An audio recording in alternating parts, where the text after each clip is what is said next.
Welcome to the Momentum Ministry Partners podcast.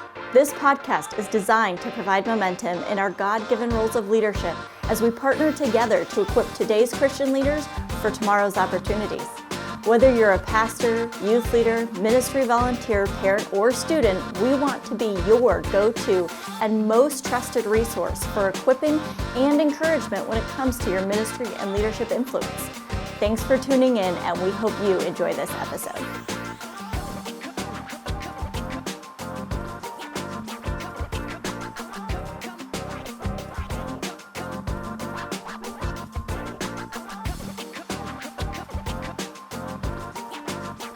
Hello and welcome back to another Momentum Ministry Partners podcast. My name is Eric and I'll be your host for today's conversation. We're talking parenting. Jeff, we got a parent. Nice. You have kids? I have a couple, yeah. All right.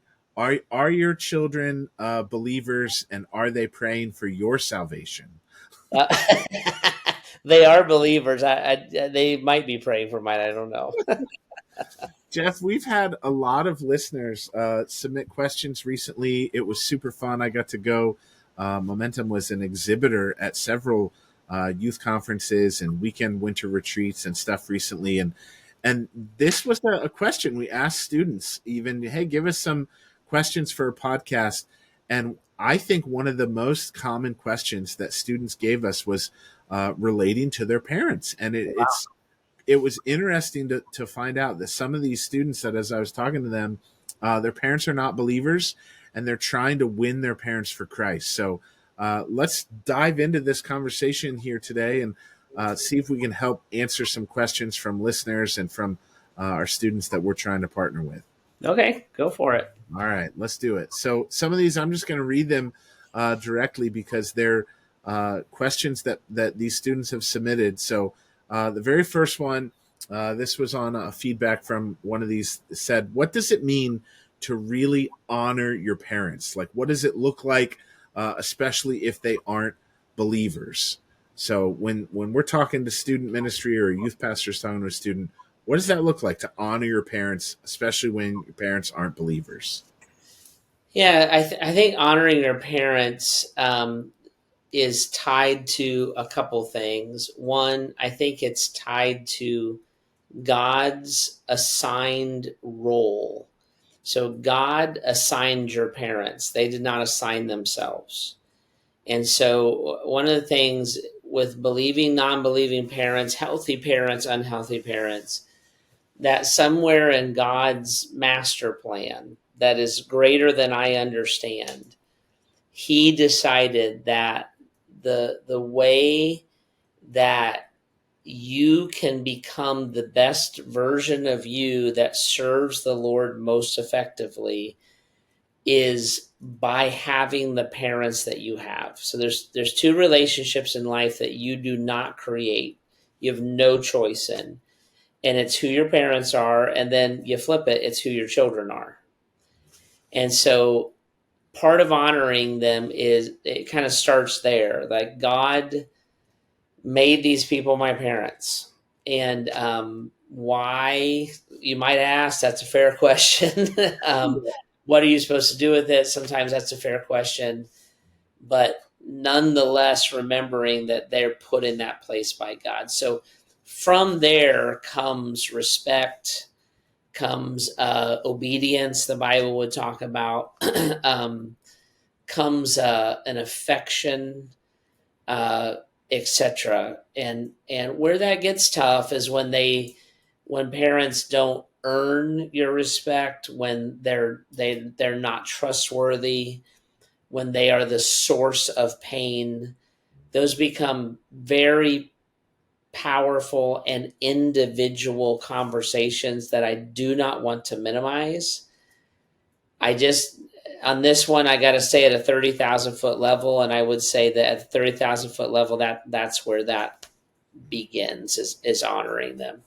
From there, it moves to like gratitude. From there, it moves to like wisdom, allowing your parents to push back into your life. Like, that's, all of us struggled with that. Like when we were teenagers, we thought we knew better than our parents, and there's all those jokes and adages, like the older I get, the smarter my parents become, all those kind of things. But it means that stuff. And it means, but I think it's really rooted in this idea that God created that relationship.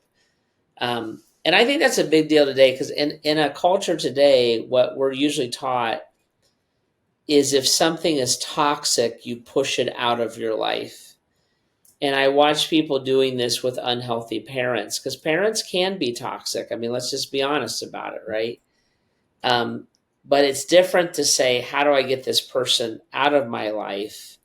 It's a very different question than how do I love them like Jesus would, because he put them in my life.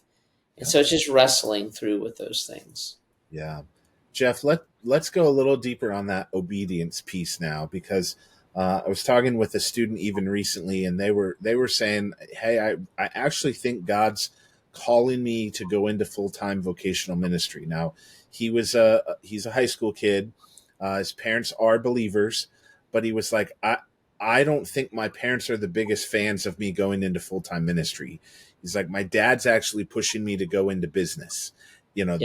They're using phrases like, how are you going to make a living in ministry? Right. So his question to me is, do I really have to obey my parents when they're saying something different than what I think God's calling me to do? What advice do you say to students in that situation? How do you kind of coach them in that obedience aspect? Well, I'll just go Bible nerdy for you for a second to start that question. So there's a difference between children obeying their parents and adults honoring their parents. So biblically, you were an adult at 13 or 14. Now, I'm not saying that, don't get carried away, students, if you're listening to that on that phrase, but I would say if you're talking about, I'm graduating from high school and I'm deciding what to do with my life, that you're in the honoring your parents phase of that conversation. A child obeys, an adult honors, and children do both, kind of thing. So I think that's a really important caveat into this. A way that you honor your parents in that situation is you look and say, well, what is it that dad is worried about? Is he, and why is he worried? So how are you going to make a living? Well, I'm like, well, is that just he doesn't know how that works? I'm 31 years in the pastorate, and I'm sitting in a house that I own right now, so I'm like, I've raised 6 children. So there's certainly a way to make a living. And so that there's those kind of questions. It could be that your parents don't understand it. It could be that they need to talk with a pastor or a ministry leader who just understands like there's a vocational element to full-time ministry and et cetera. So there's that. There is your dad asking about the level of living, right? So ministry has a different financial ceiling than other careers do. So does teaching, so does law enforcement, so does the military. So if dad would be okay with that stuff, but not with ministry, well, what are we talking about? That it's real normal that careers have ceilings to it. Yeah. So I think the honoring is, instead of like, Dad, I got to be my own person. It's like, well, what are your concerns? Can we think them through? Would you help me investigate them? It's inviting. It would be honoring to invite your parents into that. I'll give you an example. My daughter, our daughter just asked, can I move to Argentina? I want to study the Bible and theology in Spanish because I want to be a missionary. And what she did a great job. She's an adult. She didn't need to ask, but she did a great job. She invited Heidi and I in. And so I'm like, well, where? Well, I'm thinking about this place. Well, then I said, well, could you ask them these questions for me? And it became a process that we went through together. Yeah. I wasn't giving her permission. She's a grown woman. She was giving me honor, because I needed to understand things, in a different way. And so that's an example of how you would honor someone. Yeah. That's like one end of a spectrum. The other end of the spectrum is, Jesus says, unless you hate your father and your mother and follow me. And so there's times that God calls us to do things. And I'm sure there are situations in which parents have to be um, ignored or moved past. I think that's an extreme situation, especially if your parents love Jesus. Right. So I'm like, don't jump to that extreme. Yeah. And invite them in, listen to them. Your dad, this kid, like your dad probably has some real questions that you haven't thought through because you're not far enough along in life yet. And so you just kind of work it out. Yeah. I think that's so good. Just the idea of inviting them into the conversation. Agreed, especially if your parents are believers. Lean into that, because God's going to bring unity through the Holy Spirit when you and your parents are trying to seek after the Lord. And so engaging in that conversation, asking good questions, why do you feel that way? I love your even thought process of like, would you like to talk to somebody who's in this role, and helping make those connections? That's a big deal, to seek unity and understanding. That is honoring to your Yeah. parents. And that's very helpful. So Jeff, let's go. Let's go the other way. Here's another question. I'll read this one. This came in on a survey. They said, "How can I respect my parents when they don't seem to care or respect me? They always are on my case about everything." Typical teenage maybe response. What do you think here? How do you answer this one for a student perspective? Mom and dad don't respect me. How do I respect them? Yeah, I think you need to start with a very mature question that you ask yourself. And the very mature question is this: do your parents not respect you, or do they simply disagree with you? And you have to start by saying, am I receiving the wisdom of my parents? Am I yielding to the authority of my parents? Am I asking them why they disagree or what they see in my life? Or am I simply reacting to they want something that I don't want? And that's a mature thing, and it's very hard to do. I can tell you, Heidi and I have been married for over 30 years. I still have to work not to react to her, because I am selfish and I want something and I don't want to be disagreed with and I don't want to take the time. So I'm not saying this to you because you're a teenager. I would say this to you because you're a human being and we all struggle with sin. Yes. So it's always hard work to understand another person's perspective. The difference between marriage and parenting and like a friend, I don't have to understand a friend's perspective if I don't want to. I probably should, but I don't have to be friends with you. As a husband, as an example, I have to seek to understand my wife.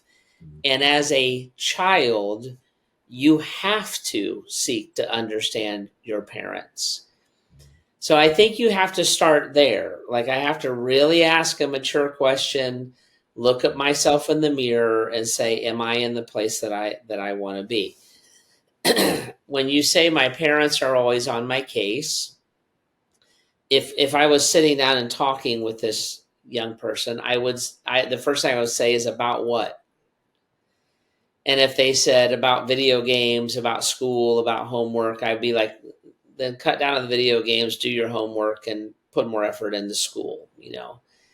If they said about me following Jesus, and me serving the Lord, then I would say, okay, let's take the principle of that's found in the Bible of when the apostle talks to a wife who's married to an unbelieving husband.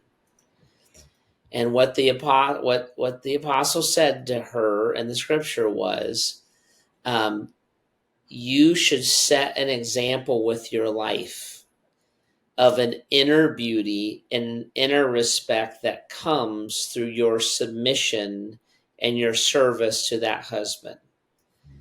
The Apostle Paul says the same thing to young people. He says, don't let anybody look down on you for your youth, but set an example in your life, in your speech, in your conduct.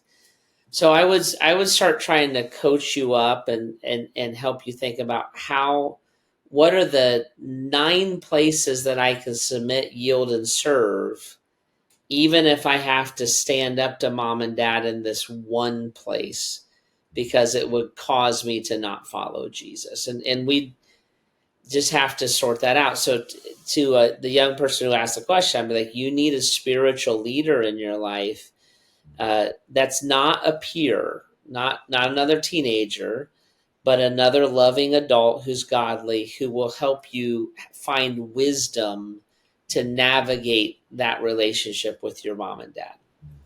Yeah. Jeff, that's so good. I love that thought of even like understanding the issue. Like, what are your parents upset about? If it's your behavior, your attitude, you're talking back to them, they ask you to do something, it takes you forever to do it. Like, if you're modeling disrespect to them, it's almost not fair to expect them to be respectful to you. So understanding like there's a level of maturity and even spiritual maturity in this, that all of us, that's part of being a teenager, when you're learning what that looks like, and what it shifts what your expectations of your parents can be. Yeah, and I think you're absolutely right. I would kick it up a notch and say it's spiritual expectations that come with being a Christ follower. And as a Christ follower, Jesus speaks into my life in different roles within my life, right? So Jesus speaks to me as a father. Jesus speaks to me as a husband. Jesus speaks to me as a pastor. I'm an adult who also has my wife's father. I have a father that I still honor. So I'm still a child to him. And so it's, as a Christ follower, I'm always seeking the Lord's wisdom and guidance in all those different arenas of my life. And it doesn't matter if you're 17 or if you're 50. That's what it means to follow Jesus. And I always have relationships above me and below me. That's never going to go away in your life. Submitting to your parents and honoring them is in part teaching you how to navigate all relationships that are above you. So if you're not teachable from your mom and dad, you're not going to be teachable from your boss or your mentor. Yep. So and then and we could go on and on and on. So I just think that is what it's a part of what it means to follow Jesus. It's a part of what it means to love your neighbor, and you learn that. So I did. When I got married, I'd never been married before. When we had our first child, we had never had a child before. When I became a pastor, I'd never been a pastor before. I never had an elder board over me before. So you just have to learn that stuff, and it starts with your mom and dad. Yeah, that's good. All right, Jeff, there's 2 more questions here that are kind of related. These are from students again. That the first one says, what does the Bible say about controlling, overbearing, and unbelieving parents? And kind of a closely related question, a second one that somebody submitted was, I know the Bible says we're to honor your mother and father, but how do you honor a parent that's been verbally abusive to me? Yeah. So what do you do with that? Overbearing, verbally abusive. What does that look like? Well, it's interesting. There is really not an example of a healthy family in the Bible. So they're almost all unhealthy examples. Maybe you get close with Timothy and his mother and grandmother, but the Bible doesn't even mention his father. Even Jesus's siblings for a time doubted that he was God. The Bible says so. Like you're not going to find God speaking. This is a healthy family. This is an unhealthy family. Everybody be like this guy. What you're going to find is you're going to find the Bible talking about submitting to authority, counting trials as joy, uh, being kind and compassionate, loving enemies, loving your neighbor. See, and your mom and dad are always going to fit into those categories. And then the direct commandment to children is obey your parents and honor your father and mother. So, with an overbearing, pushy parent, you're still looking to do that. Now, I would go back again and say, children obey uh, their parents. Adults honor. Children do both. And so if you're talking about I'm 20 years old and my mom still makes me make my bed, like that's a different conversation. I might say to you, well, then it's probably time for you to move out so that your mom's not in your bedroom all the time. If it's I did move out, and if I don't if I don't do what my dad says, he always dangles money over my head. I'm like, well, get some wisdom about how to interact with that. And then ultimately, if you don't want to be under your dad's control, you don't have to be. Right. So there's an exchange there, and I have to look and say, is the exchange worth it? Which, by the way, is exactly how a boss works. There's an exchange there. So you're navigating, those questions. And if your parents are unbelievers, you're looking to make Jesus make sense to them. You're looking to be a minister of reconciliation. You're just thinking of them as a lost person. If you're a child, you're obeying them. Unless they take you outside the realm of what honors God. And that's a conversation you need to navigate one-on-one. And if you're an adult, you honor them. So I sometimes I'll hear it. These are difficult questions for me because I tell you, as a father, sometimes I've interacted with my children when they were younger, and they've said, "Dad, you're not listening to me." And what I said to them was, "I am listening to you. I just disagree with you." And what you're actually saying is, Dad, you won't agree with me. And to that, I'm saying on a particular issue, right. I'm not going to agree with you. You got an answer, and I expect you to yield to that answer, right? On another level, when my children, most of our children, all but one of our children is an adult now, as a parent, I'm navigating that completely differently because I'm like, are you asking for my opinion? Would you like my help? Right? Now, if my child says, Dad, can I borrow your truck? I'm going to say, where are you going? Well, I'm an adult. You can ask me that. You asked me for my truck. Right. See, now, if you don't want me to know where you are, don't ask for my things. My mother, when I went to college, I wanted to get a ear piercing really, really bad.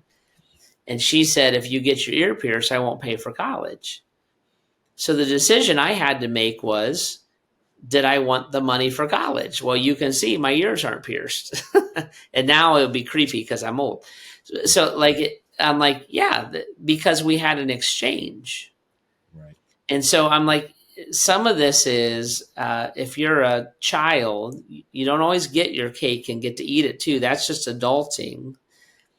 And then some of it is you may have a conviction, like we were talking earlier about it, this kid that feels called into ministry. I actually could introduce you to a kid that went through this. He's on our staff. And he looked at his mom and dad and said, well, mom and dad, I'm actually will turn down your help for college because I believe this so deeply. I'll do it the hard way. Yeah. Now, what was interesting with him is when his mom and dad saw that that was a conviction, it wasn't just a brainstorm. Yes. Or youth group was fun and you want to keep it going. When they saw that it was a conviction, they wound up coming on board with it. Yeah. They didn't understand it. Mm.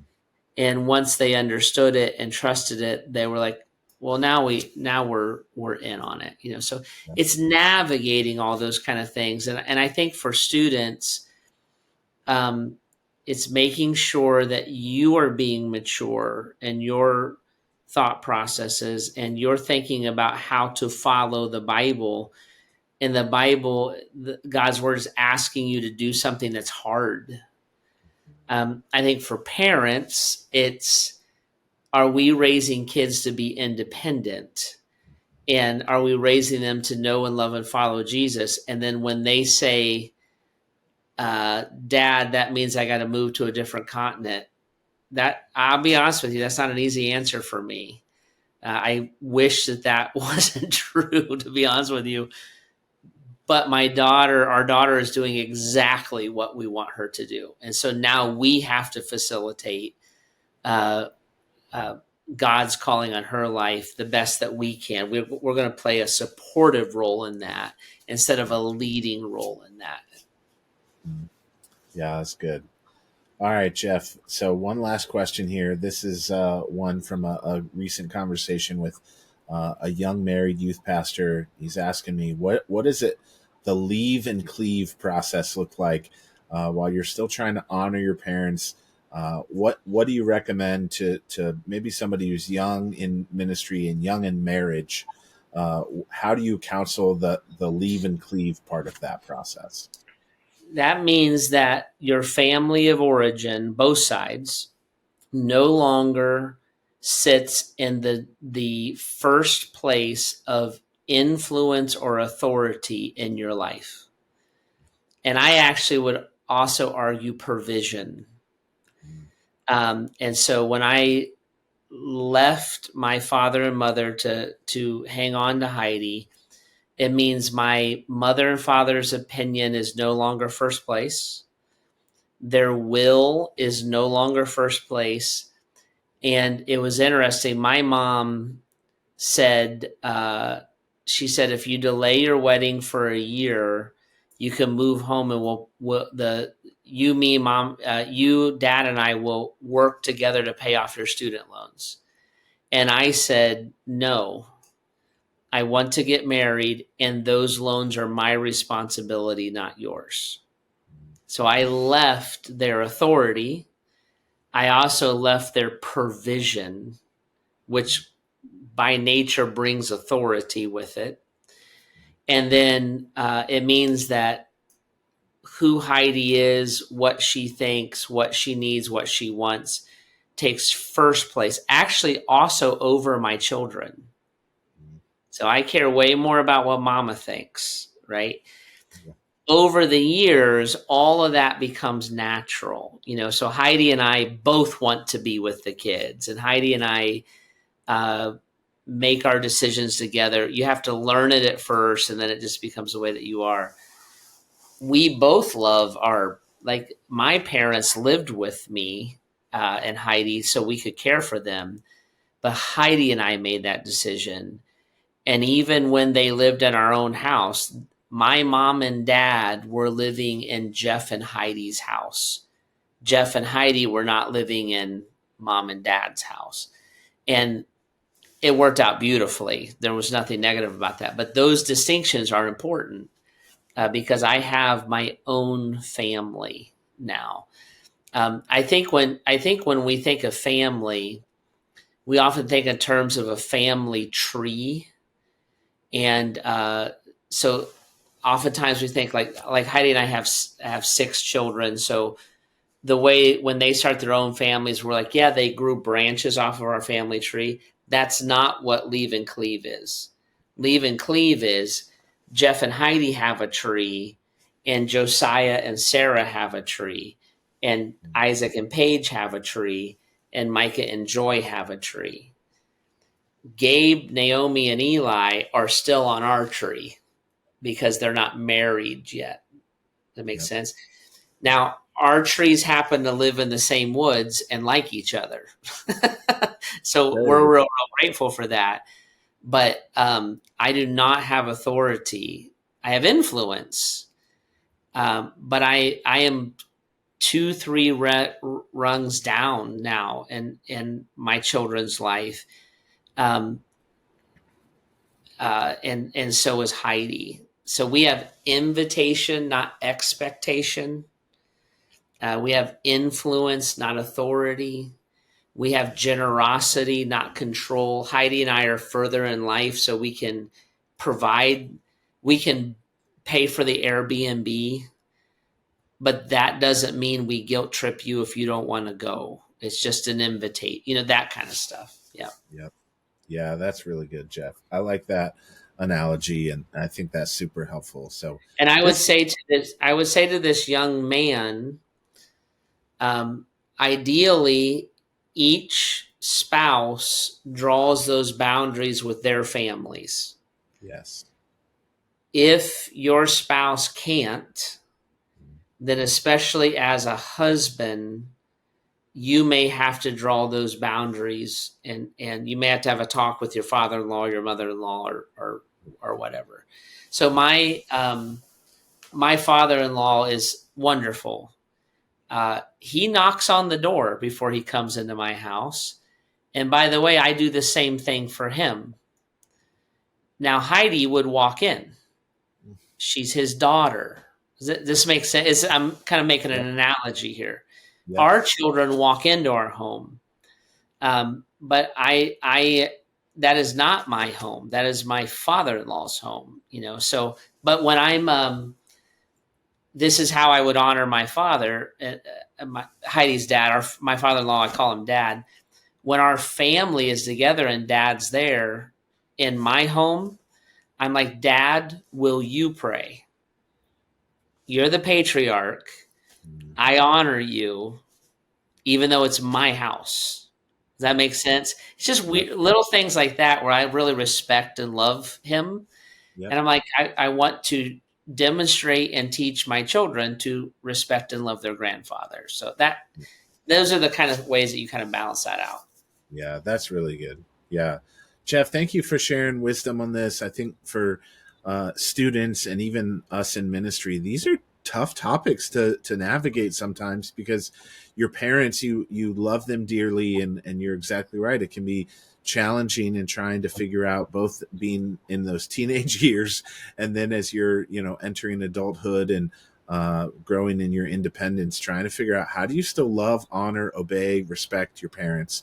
I think to the degree that you're able to figure this out and do it well, God can use that, and he'll multiply your ministry and relationships because of it. And so it's worth working at, it's worth investing in, it's worth trying to figure out how to do this stuff well. So these are wonderful questions.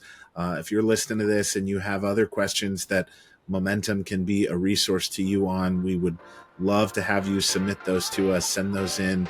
You can email them at info@buildmomentum.org. You can DM us on social media. We'd love to be a resource to you and your ministry, that you might have maximum impact for God's kingdom. So, Jeff, thank you again. To our listeners, thank you so much. We'll see you next time.